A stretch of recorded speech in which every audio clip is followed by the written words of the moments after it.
Réveil matinal.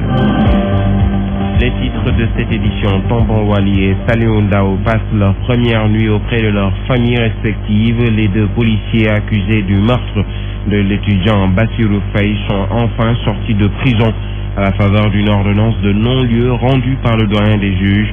La question qui se pose actuellement avec acuité à l'université Cheikh Anta Diop est: qui est réellement le meurtrier de Bassirou Faye?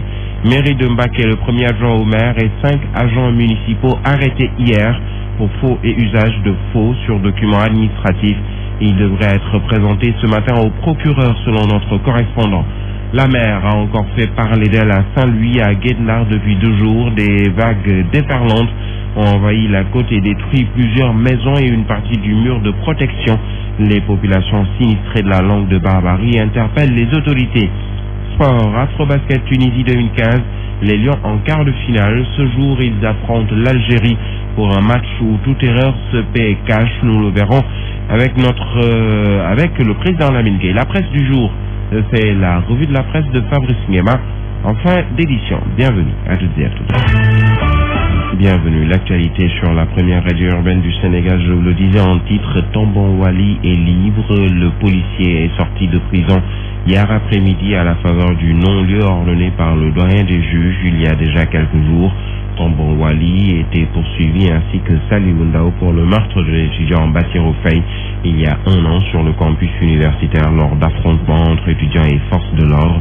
Pour l'avocat de Tombong Wali, son client doit être remis dans ses droits, mais aussi indemnisé. Maître Bamba Cissé est au téléphone de Simon Faye. Tout à fait, je confirme qu'il vient de sortir de prison. Tombong Wali sorti de prison, comment appréciez-vous la nouvelle? Avec satisfaction, parce que vous savez que c'est une décision qui a été obtenue après une lutte assez ardue, qui a duré au moins 1 an de procédure et qui aujourd'hui a abouti à la libération d'un jeune que j'ai toujours considéré comme étant un innocent, même si quelque part il y a eu mal d'homme lorsqu'il avait été injustement arrêté depuis octobre 2014 pour des faits qu'il n'a jamais commis et qu'il a toujours contesté. L'inquiétude parce que nous sommes dans le cadre d'une détention que nous avons considérée comme une détention déjà longue, une détention qui nous semble ne pas relever d'une détention normale, parce que c'est un innocent qui a été arrêté pendant 1 an avant qu'il ne bénéficie d'un non-lieu. Donc nous allons mettre en œuvre tout ce qui est nécessaire pour pouvoir le rétablir dans son honneur et dans sa dignité. Tombong Wali libéré, le policier Saliou Ndao également libéré. Sidi Mohamed Bougaleb enfoncé, mais la question que l'on se pose à l'université Cheikh Anta Diop de Dakar est: qui est le véritable meurtrier de l'étudiant Bassirou Faye? À l'université, certains étudiants ne comprennent toujours pas qu'il y ait 3 suspects au début de cette affaire, alors que c'est une seule balle qui a tué leur camarade il y a 1 an sur le campus social. Preuve selon eux du tâtonnement de la justice. Plusieurs d'entre eux craignent que cette affaire finisse comme celle de la mort de Balla Gaye, à savoir sans suite. Suivons ce reportage de Ndeye Dimenda. Les crimes commis à l'université Cheikh Anta Diop sont restés impunis, en croire certains étudiants. Ces derniers relèvent un tâtonnement notoire du pouvoir judiciaire dans le dossier de l'affaire Bassirou Faye. C'est l'État même qui est le coupable.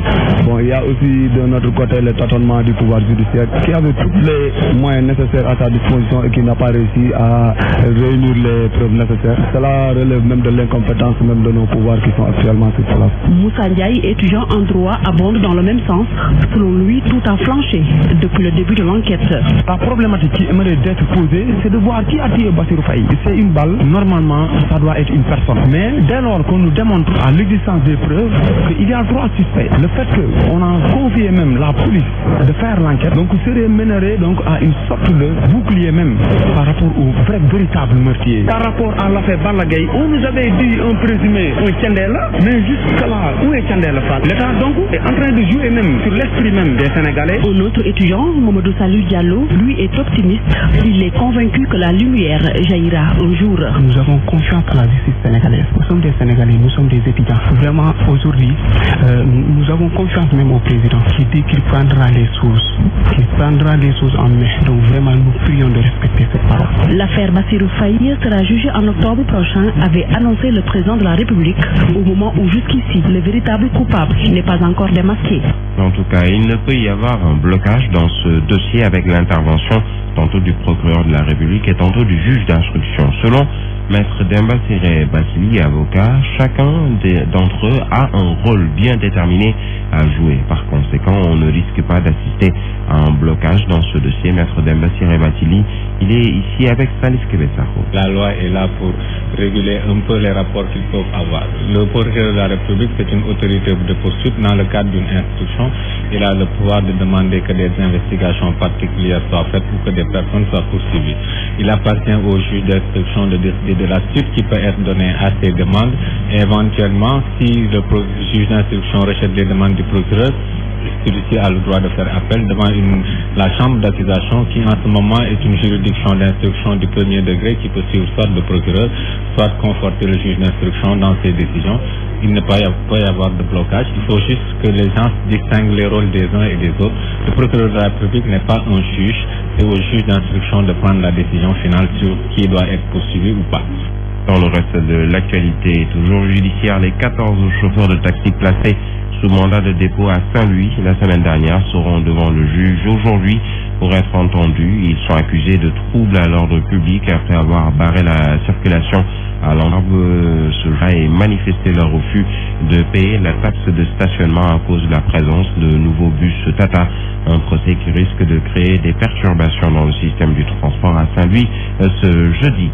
La mairie de Mbacké sent dessus-dessous 5 agents municipaux, mais aussi le premier agent au maire arrêté pour faux et usage de faux sur documents administratifs. Ils sont entre les mains des enquêteurs et seront présentés au procureur ce matin, nous dit notre correspondant sur place, Abdoulaye Diaye. Encore une affaire de faux, usage de faux, éclabousse la municipalité de Mbacké dirigée par Abdou Mbacké Ndao. 5 agents sont interpellés pour des faits qui remontent de août 2014.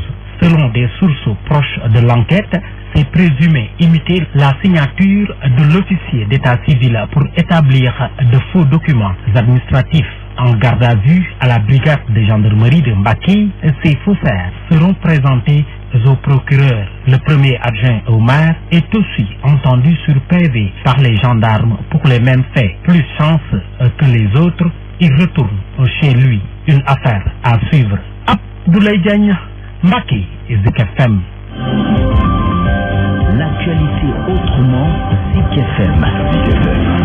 Dans le reste de l'actualité, le ministre de l'Énergie a effectué hier une visite dans les services rattachés à son département.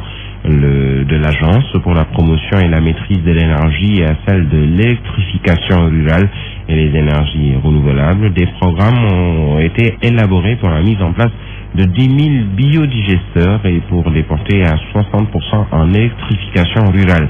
Le ministre se désole par ailleurs de la forte demande énergétique au Sénégal qui pourrait être réduite si l'on met à profit la position géographique du pays. Voyons tout ceci dans ce compte rendu de Ndeye Khadidou. Les services relevant du ministère de l'Énergie ont reçu la visite de la tutelle, des tête-à-tête qui ont permis au ministre d'affirmer que le secteur se porte bien avec des projets innovants visant à répondre à la demande énergétique. Thierno Alassane Sall. Trois des programmes assez importants dont le programme national de biogaz qui va permettre de mettre 10 000 biodigesteurs qui auront un impact fondamental non seulement sur la cuisson domestique mais aussi l'amélioration des cultures. La commission de régulation du secteur de l'énergie fait un travail assez considérable. Au niveau de l'ASER, les ambitions qui sont celles du président de la République de porter à 60%, on y travaille très fortement. Enfin, nous avons vu avec l'Agence nationale des énergies renouvelables les efforts qui seront bientôt visibles. Pour le ministre, le Sénégal est caractérisé par une forte demande en ressources énergétiques, tendance qui pourrait être renversée si l'on met à profit la position géographique du pays en construisant. Nous sommes un des champions en matière de gaspillage d'énergie. Nous faisons des bâtiments dans le sens de la course du soleil où peu nous importe. Des bâtiments qui sont très mal éclairés naturellement alors qu'on a un pays très ensoleillé. À l'étape de l'Agence nationale pour les énergies renouvelables, le Comité national des hydrocarbures a réitéré à la tutelle sa demande d'intégration dans la commission de régulation du secteur de l'énergie. L'occasion de cette visite a été saisie pour revenir sur les nombreux cas d'électrocution, quelquefois même mortels, notés en cette période d'hivernage. Le ministre de l'Énergie exhorte les entrepreneurs en bâtiment à s'éloigner des câbles électriques en construisant pour éviter de les endommager au risque d'électrocution pour les populations. Thierno Alassane Sall s'explique au micro de Ndeye Khady Diouf. Il y a beaucoup de poteaux qui envoient notamment qui tombent dans le monde rural et rappeler les mesures de prudence qui sont nécessaires. En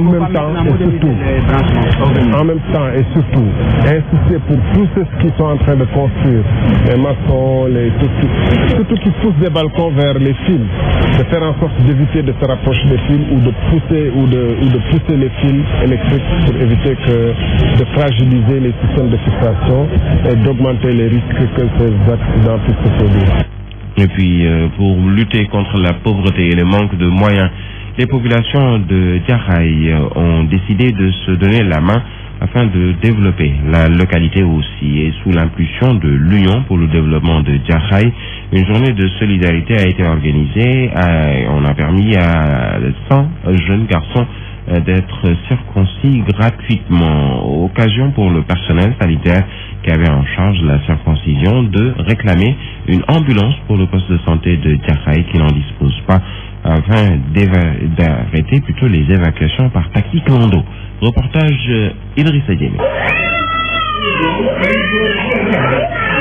Des pleurs d'enfants résonnent dans tout le poste de santé de Diakhaï. Ils sont plusieurs garçons à être circoncis le même jour. Partagés avec des familles les plus défavorisées pour la circoncision de 100 enfants. Ceci est possible grâce à l'entraide des populations. Issa Kamara, secrétaire général au UDEJ, ici à Diakhaï, nous essayons de nous organiser, de s'entraider pour au moins rendre plus sociable notre cité. C'est dans cet objectif que nous avons initié cette journée de solidarité. Parce que la population a besoin vraiment d'aide et nous faisons de notre mieux pour apporter notre touche pour le développement de la cité. Même si la solidarité se conjugue au présent à Diakhaï, les populations sont impuissantes face au manque d'ambulance, d'où cet appel de Morsec, infirmier chef de poste. Au niveau de la maternité, on a parfois des cas d'urgence, on évacue et on est obligé d'appeler au niveau de Rufus et ça prend du temps. Parfois même on est tenu de louer un taxi pour évacuer les malades. Ce qui nous préoccupe plus, c'est l'ambulance. Malgré le fait qu'une centaine d'enfants ont été déjà circoncis, le portail du poste de santé de Diakhaï était noir de monde à la mi-journée. Signe que cette solidarité agissante est importante pour beaucoup de familles. Idrissa Diémé au plan Diakhaï, Zik FM. Et puis je vous le disais en titre, Saint-Louis-la-Mer a encore fait parler d'elle à Guetnar. Depuis 2 jours, des vagues déferlantes ont envahi la côte et détruit plusieurs maisons et une partie du mur de protection. Du matériel de pêche et des enclos ont également été emportés. Les populations sinistrées de la langue de Barbarie sont dans le désarroi et interpellent les autorités étatiques qui, selon elles, n'ont pas tenu leurs promesses ni respecté leurs engagements vis-à-vis d'elles. Nous y reviendrons dans notre journal en Wolof. Nous abordons la page politique. Les jeunes leaders du grand parti investissent El Hadj Malick Gakou, candidat de la banlieue à la présidentielle de 2017, choix fait hier lors de la mise en place d'un cadre de réflexion et de partage de jeunes leaders ou des jeunes leaders qu'ils sont. Ils ont décidé de prendre en charge la caution de El Hadj Malick Gakou pour cette échéance.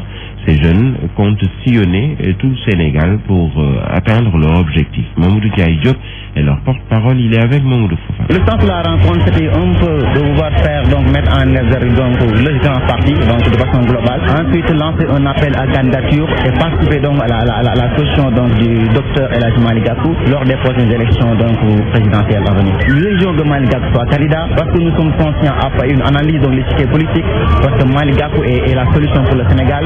Du fait de sa posture d'homme intellectuel et sa posture d'homme social, je pense qu'il est une régulateur sociale et même si une demande sociale, si Malick Gakou doit être candidat et président de 2017. On a déjà commencé à participer. De toute façon, on a ouvert une caisse. On va ouvrir un compte bancaire où on va reverser l'ensemble de l'argent.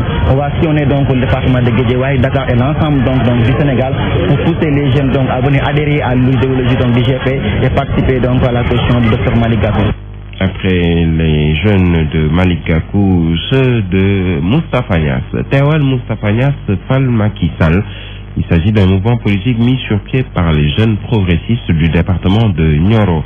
À peine porté sur les fonds baptismaux, le mouvement se fixe comme objectif la réélection du président Macky Sall, mais entend également travailler pour le développement des jeunes du Sénégal sans distinction de race, sexe, encore moins d'appartenance politique. Babacar Ndiaye, le secrétaire général du mouvement Tewal Moustapha Niasse Fall Macky Sall, il est avec Farah Diassé. C'est un mouvement qui va au-delà de la réélection du président Macky Sall, c'est l'émergence. C'est le développement. Si on se fixe comme ambition de réélire le président Macky Sall, c'est parce que tout simplement cette dynamique qui a été enclenchée par le président de la République, nous voulons que cette dynamique-là soit maintenue. Nous ne voulons pas de rupture, nous ne voulons pas de cassure. Nous voulons une continuité, nous voulons du plan Sénégal émergent. Nous voulons que ce plan Sénégal émergent soit matérialisé et les actions prévues dans le cadre du plan Sénégal émergent puissent être continuées, puissent être pérennisées. Et à cet effet, nous allons rencontrer le ministre Mamba Niang dans les prochains jours au niveau de la région de Kaolack, échanger avec lui pour que ces structures-là, qui sont sous la tutelle de son ministère, puissent accompagner les membres du mouvement qui vont maintenant allier la politique et le développement. Autour de ces rencontres, on a eu l'opportunité pour définir un peu une feuille de route qui va nous guider les actions du mouvement. La formation de leurs enfants, c'est une chose à saluer. Ce que nous disons aux bénéficiaires, c'est de travailler. Les autorités locales de Pékin ont également rassuré les directeurs des instituts que les fonds seront levés dès l'ouverture des classes. La ville de Pékin a dégagé une enveloppe de plus de 175 millions de francs CFA. Pékin, Younous Saban, les Zik FM.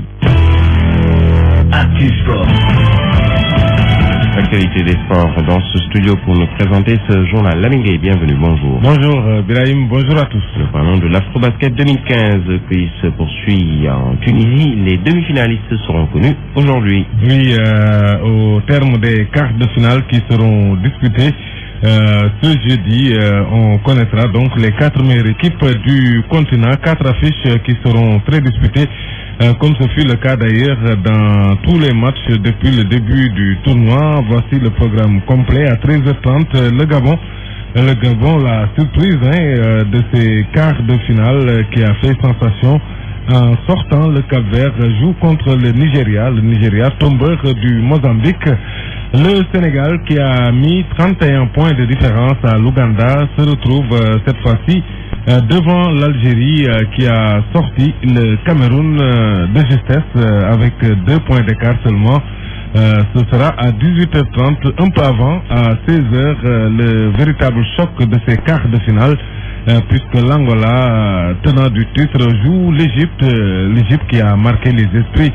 L'Égypte qui a réussi à atteindre la barre des 100 points dans un match, donc à suivre cette affiche. Et puis à 21h, le pays organisateur, la Tunisie, tentera de sortir le Mali qui reste quand même un adversaire coriace. Ce sera donc pour le clou de la journée à 21h. Alors sans être versé dans le chauvinisme, le match qui nous intéresse, les Lions du Sénégal face à l'Algérie, c'est une équipe quand même qui garde toutes ses chances. Oui, à condition d'attaquer ce match par le bon bout. On l'a remarqué, le Sénégal peine à débuter ses rencontres, mais à ce stade de la compétition, il faut très vite se mettre dans le bon sens et ne pas laisser la place au doute. Ça devrait normalement passer pour les Lions face au Fennec s'ils restent dans le niveau qu'ils ont égalé jusque-là avec avec la paire bien sûr d'Almeida Gorgui Sidien qui sera Gorgui encore une fois la cible principale des Algériens. S'ils passent, les Lions joueront la demi-finale face au vainqueur Gabon-Nigeria, évitant ainsi le vainqueur l'Angola ou ensuite la Tunisie ou même l'Égypte. Alors, les Jeux africains de l'an 2015, le Sénégal est fin prêt. Oui, on peut le dire, ils seront au total 282 athlètes répartis dans 19 disciplines sportives. Des athlètes qui sont actuellement en préparation au SNEPS de Thiès. Hier, ils ont reçu le drapeau national. L'objectif de ces Jeux pour cette année est de faire mieux que les 10 autres éditions, les éditions précédentes, être parmi les 5 meilleures nations de l'Afrique. La première délégation sénégalaise quitte Dakar dimanche en direction de Brazza, qui accueille les 11e Jeux africains. C'est du 4 au 19 septembre. C'est du 4 au 19 septembre prochain. L'État du Sénégal a mobilisé près de 600 millions de francs CFA pour permettre aux athlètes de bien participer. Alors, du rugby, les U19 se qualifient en finale. Oui, c'est la Tunisie aussi qui accueille ce championnat d'Afrique des U19 de rugby. Hier, nos Lionceaux se sont qualifiés pour la finale en battant Madagascar, score 34-32. Ils seront face au pays hôte, la Tunisie, vainqueur du Maroc dans l'autre demi-finale. Ce sera donc après-demain, samedi, peut-être que les Lionceaux vont justement inspirer les Lions du basket qui peuvent, pourquoi pas, retrouver la Tunisie en finale de l'Afrobasket. C'est le mal que l'on leur souhaite. Passer par le sport, Lamine Gueye, pour mobiliser ses ressortissants dans les actions de développement. Oui, c'est ce que veulent les ressortissants de la commune de Danksen. Danksen, c'est dans la région de Diourbel. Ils ont organisé une randonnée pédestre à travers les rues des Parcelles Assainies. Objectif, sensibiliser les siens sur la nécessité de s'impliquer pour le développement de leur localité. Plusieurs activités sont en vue. Le reboisement, des consultations sont prévues lors des 48 heures qui se tiendront ce week-end. Voici Elage Sen, leur porte-parole. Il est au micro de Alassane Valdé. Le sport étant quelque chose de très important pour les jeunes, on a pensé utile d'organiser cette randonnée pédestre afin de faire une sensibilisation pour tous les jeunes, afin qu'on soit mobilisés, afin qu'on soit très concentré sur l'objectif que nous avons de faire, de poser des actes qui pourront développer notre contrée. Le volet environnement étant très important pour la communauté au niveau de Danse, nous procéderons à des activités de reboisement au niveau de tout le village et environnant. Nous allons aussi récompenser les meilleurs élèves qui sont au niveau de l'école qui est dans la commune. Donc l'activité sera renouvelée l'année prochaine pour que nous puissions récompenser l'excellence. Voilà les ressortissants de Danksen. C'est à Diourbel. Et puis on termine avec ces deux athlètes kenyans suspendus par l'I2AF pour dopage dans le championnat du monde. En cours actuellement à Pékin, l'IAF précise que les tests en question ont été effectués les 20 et 21 août passés, juste avant donc le début des compétitions. Pour leur Koki Manunga et Joyce Zakari ont été suspendus provisoirement donc sur les pelouses. À suivre aujourd'hui la finale du 200 mètres avec l'inévitable Usain Bolt qui sera peut-être le favori, mais attention à Justine Gratin. On suivra tout cela, ce sera vers 13h.